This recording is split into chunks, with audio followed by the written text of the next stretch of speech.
एवढंच नाही, आपल्या सर्वांना परभणीचे सोमनाथ सूर्यवंशी आठवत असते। जेव्हा सोमनाथ सूर्यवंशींना पोलिसांच्या मारहाणीमध्ये त्यांचा जीव गेला, त्यांचा मृत्यू झाला, तेव्हा महाराष्ट्राचे मुख्यमंत्री सभागृहामध्ये उभे राहून खोटं बोलले होते की सोमनाथ सूर्यवंशींना कार्डियाक अरेस्ट आला होता। तेव्हा बाळासाहेब आंबेडकर ऑन रेकॉर्ड येऊन म्हटले की सोमनाथ सूर्यवंशींचा पोस्टमॉर्टम हा ऑन कॅमेरा झाला पाहिजे, ऑन कॅमेरा।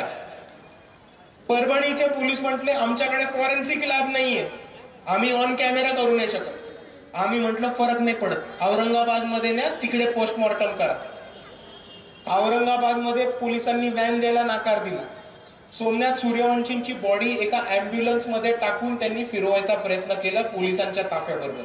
वंचित बहुजन आघाडीच्या कार्यकर्त्यांनी त्यांच्या गाड्या काढल्या, अख्खा ताफा घेतला, पोलिसांच्या गाड्यांचा पाठलाग केला, त्या ॲम्ब्युलन्स समोर आडव्या गाड्या उभं करून रास्ता रोको केलं, पोलिसांना थांबवलं, पोलिसांना त्या जीप मधनं उतरवलं, ती ॲम्ब्युलन्स उलटी फिरवून औरंगाबाद मध्ये घेऊन गेले। औरंगाबाद मध्ये घेऊन गेल्यानंतर सोमनाथ सूर्यवंशींचा पोस्टमॉर्टम हा ऑन कॅमेरा झाला।